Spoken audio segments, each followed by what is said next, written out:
Assalamualaikum warahmatullahi wabarakatuh. Alhamdulillahi rabbil alamin. Wassalatu wassalamu ala asyrafil anbiya'i wal mursalin wa ala alihi wa sahbihi ajma'in. Wa bihi nasta'inu ala umuri dunya wad din. Wa la hawla wa la quwwata illa billahil aliyyil azim. Yang saya muliakan dan saya kasihi Abuya Imran Wali Al-Khalidi, mudah-mudahan diberi kesehatan, panjang umur, dapat membimbing kita menuju kepada Allah Subhanahu wa taala insyaallah. Seterusnya keluarga bagi Abuya insyaallah mudah-mudahan mendapat keberkatan di dalam kehidupan dunia dan akhirat. Seterusnya muslimin muslimat, hadirin hadirat, mudah-mudahan juga kita akan mendapat sama keberkatan berhubung dengan rabithah kita bersama guru kita Abuya dalam menjalani kehidupan insyaallah. Jadi masa yang ringkas, masa yang singkat, saya akan bercakap secara ringkas lah. Jadi sempena bulan Maulidul Rasul saban tahun, di mana-mana satu dunia manusia umat Nabi Muhammad sallallahu alaihi wasallam, pecinta Rasulullah, akan menyambut kelahiran baginda Muhammad sallallahu alaihi wasallam. Jadi untuk memperkenalkan Muhammad sallallahu alaihi wasallam, yang mana perlu kita memahami bahawa di mana Muhammad awal, di mana Muhammad akhir. Pada malam ini saya akan baca ke surah At-Tin secara ringkas. Mudah-mudahan dapat kita mengambil istifadah. Bismillahirrahmanirrahim. Wat-tini waz-zaituni wat-turi sinina wa hadzal baladil amin. Laqad khalaqnal insana fi ahsani taqwim. Thumma radadnahu asfala safilin. Illa alladhina amanu wa 'amilus shalihat falahum ajrun ghairu mamnun. Wa ma yukadzibuka ba'du bid-din alaysa Allahu bi ahkamil hakimin. Jadi saya tak bisa panjang sangat tafsiran dia, secara ringkas, mudah-mudahan kita mengambil kepahaman saja. Jadi kita sebutkan wat-tini waz-zaitun, demi buah tin dan buah zaitun. Jadi apa yang kita memahami daripada buah tin dan buah zaitun? Ma'ruf bagi kita kalau buah tin ada kulit, di dalamnya biji yang begitu banyak, betul tak? Kecil-kecil biji dia.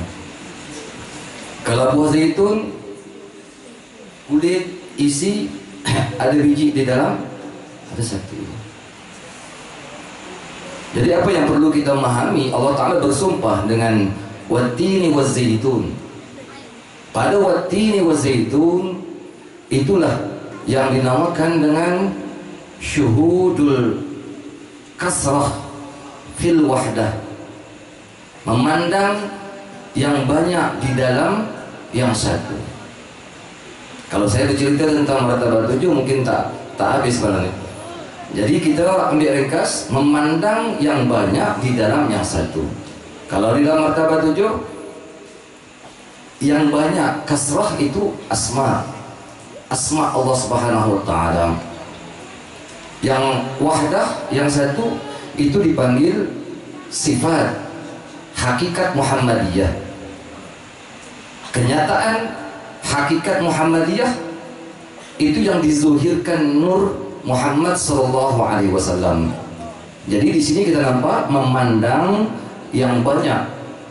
Sebab daripada nur Muhammad sallallahu alaihi wasallam dizuhirkan seluruh alam.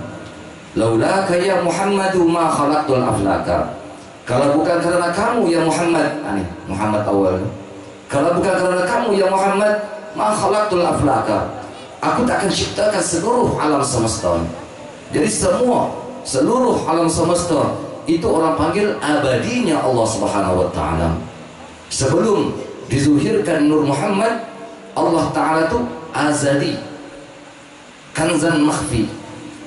Setelah dizuhirkan Nur Muhammad, dizuhirkan makhluk-makhluk yang lain, Allah taala itu dinamakan dengan abadi, berkekalan. Allah Subhanahu wa taala, rahasia Allah Subhanahu wa taala sudah nyata senyata-nyatanya. Di Muhammad yang Nabi kata kuntu nabiyan wa adam bainal ma'i wat tin, adalah aku suatu ketika dahulu, ketika benda tak ada lagi, adalah aku tuh nabiyan, sudah nabi lah. Wa adam bainal ma'i wat tin, sedangkan Adam baru proses di antara air dengan tanah. Nabi Adam tak wujud lagi. Itu yang pertama saya sebutkan. Yang kedua, waz-zaitun. Apa yang kita memahami apabila Allah Ta'ala menyebutkan az-zaitun, jadi ada satu biji di dalam, di luar dia isi atau buah, yang ini dinamakan dengan memandang ahadiyah Allah Subhanahu wa taala di dalam wahdah. Ahadiyah Allah Subhanahu wa taala ma'ruf bagi kita yaitu wujud mutlak Allah Subhanahu wa taala tanpa dipandang kepada zat, sifat, atau dipandang kepada sifat, asma dan af'al. Tetapi turun tajalli Allah Subhanahu wa taala bermakna di dalam martabat wahdah. Itulah hakikat Muhammadiyah. Sifatnya disebutkan dengan sifat ma'ani yang 7: qudrat, iradat, ilmu, hayat, sama', basar dan sifat kalam. Jadi bermakna memandang ahadiyah, keesaan Allah Subhanahu wa taala ataupun zat Allah Subhanahu wa taala di dalam wahdah. Di mana kenyataan wahdah? Di mana kenyataan kasrah? Itu pada Muhammad sallallahu alaihi wasallam, yang dizuhirkan Nabi Muhammad. Ini mana bahasa dia? Lam yalid wa lam yulad. Lam yalid wa lam yulad, tiada beranak dan tiada diperanakkan. Yang pertama. Adapun Muhammad Sani, yaitu dilahirkan ibunya Aminah, ayahnya Abdullah. Saya dah cerita di malam tamu saya datang di sini. Peringkasan bagaimana penzuhiran tubuhnya Nabi Muhammad SAW. Jadi makna di sini memandang keesaan Allah Subhanahu wa taala pada Muhammad, memandang banyaknya ataupun asma-asma'nya Allah Subhanahu wa taala pada Muhammad yang Allah taala zuhirkan. Adam, khalaqallahu Adam ala suratir Rahman, mencipta oleh Allah Subhanahu wa taala akan Adam di atas rupa Tuhan yang bernama Rahman. Bagaimana Tuhan yang bernama Rahman? Ada rupa ke? Begini mana al-khalifatu ala suratil mustakhlif. Al-khalifatu, khalifah. Wa ja'alna fil ardi khalifah. Allah taala nak menjadikan khalifah, mana ganti Allah Subhanahu wa taala. Bayang-bayang bagi wujudnya Allah Subhanahu wa taala. Bayang-bayang tak ada hakikat wujudnya, hanya sebagai mazhar, sebagai kenyataan bagi wujudnya zat, sifat, asma, af'al Allah. Ya. Jadi di sini di Muhammad sallallahu alaihi wasallam dizuhirkan tubuhnya Adam. Begitulah zuhir manusia-manusia yang lain, sehingga dizuhirkanlah tubuhnya. Ini Maulid, bulan Maulid kita merayakan kelahiran Nabi Muhammad, atau yang jasad baginda ada di Madinah di bawah kubah hijau. Itu Muhammad Sani. Muhammad Sani pun sebahagian daripada asal yang saya ceritakan pada hari Khamis malam Jumaat baru ini, dizuhirkan supaya apa?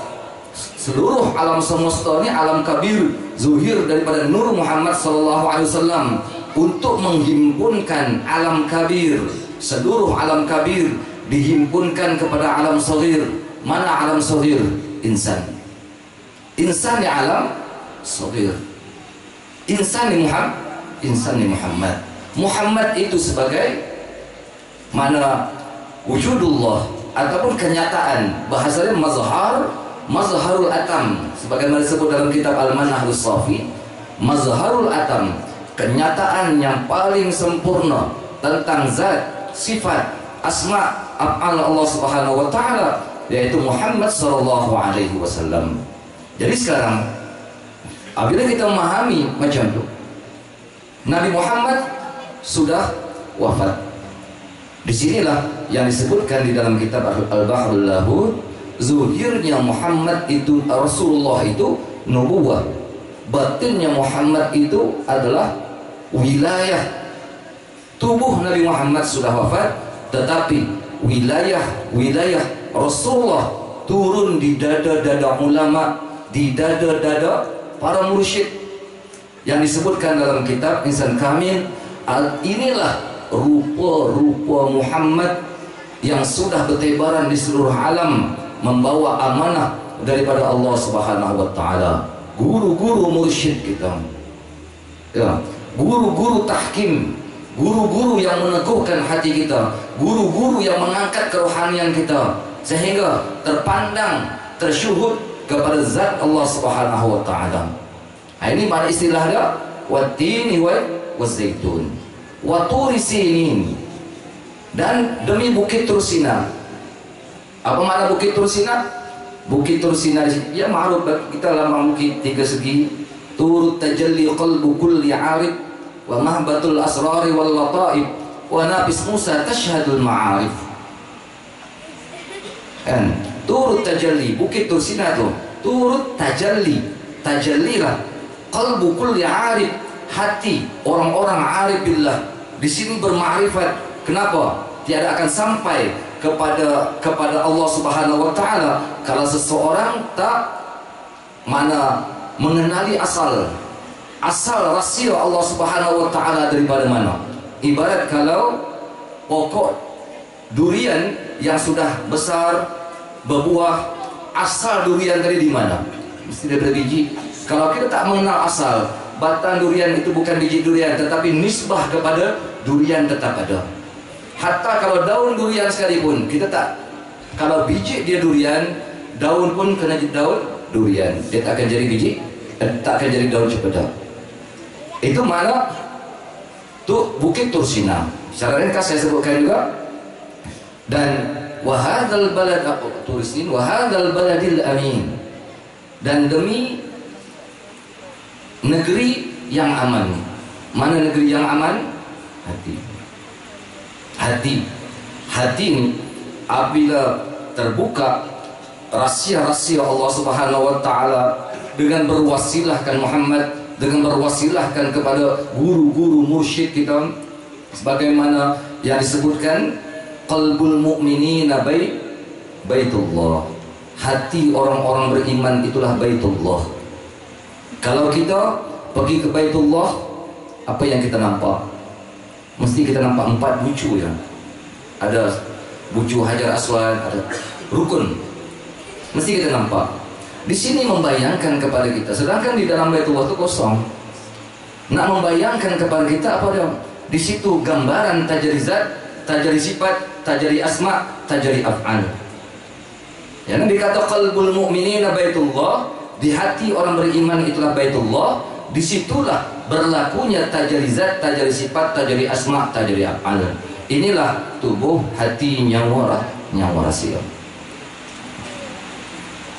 Laqad khalaqnal insana fi ahsani taqwim.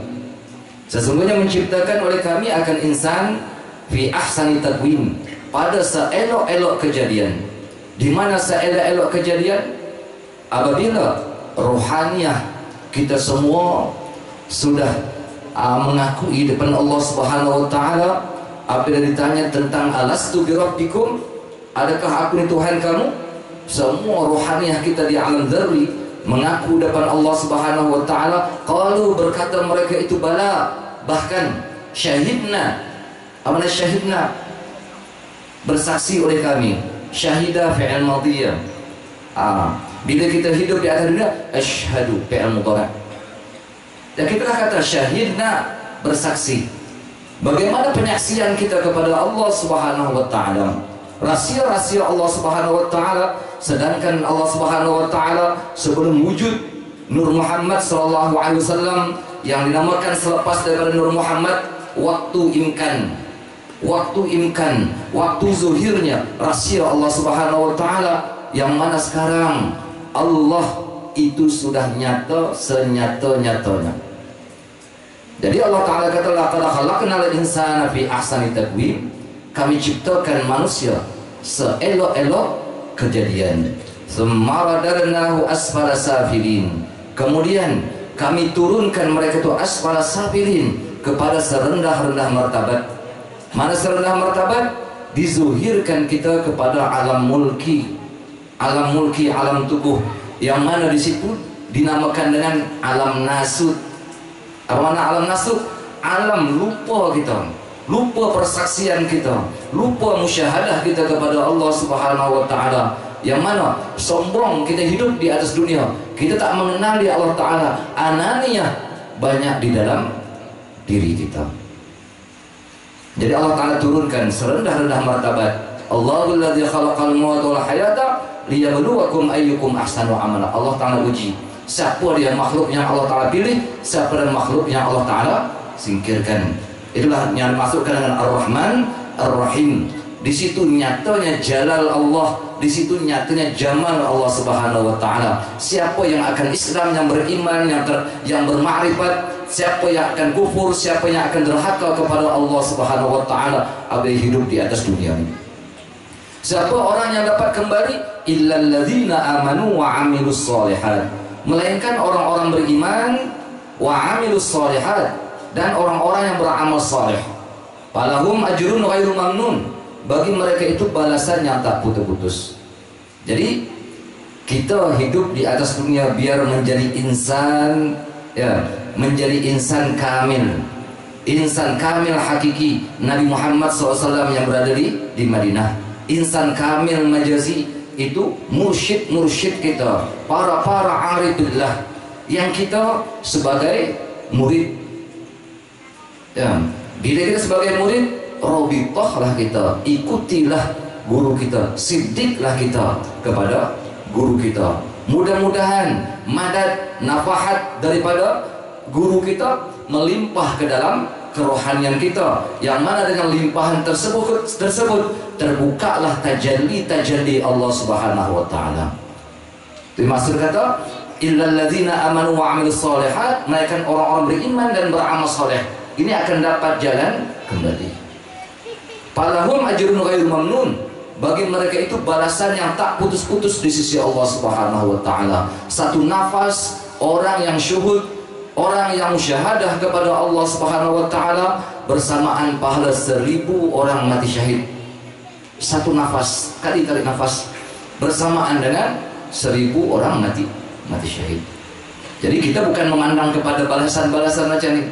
Saya nak bercerita kepada kita pada hari ini, murabbi kita, mursyid kita, ya, saya di Malaysia, ya, di sini ada Allah Ta'ala jadikan sebagai yang saya bercakap malam baru ini, yaitu hadiah anugerah daripada Allah Subhanahu wa taala untuk penduduk Aceh. Jangan kita lepaskan, ya, kita pegang, kita ikuti, kita bantu, kita perjuangkan apa yang diperjuangkan oleh Abuya, insyaAllah. Mudah-mudahan. Jadi saya tak bercakap panjang pun, setakat itu dulu yang dapat saya sampaikan. Saya mohon kemaafan Abuya kalau ada silap semua. Mudah-mudahan yang benar datang daripada Allah Subhanahu wa taala, yang mana kekurangan daripada kelemahan saya sendiri, sama kemaafan. Wabillahi taufiq wal hidayah. Wassalamualaikum warahmatullahi wabarakatuh.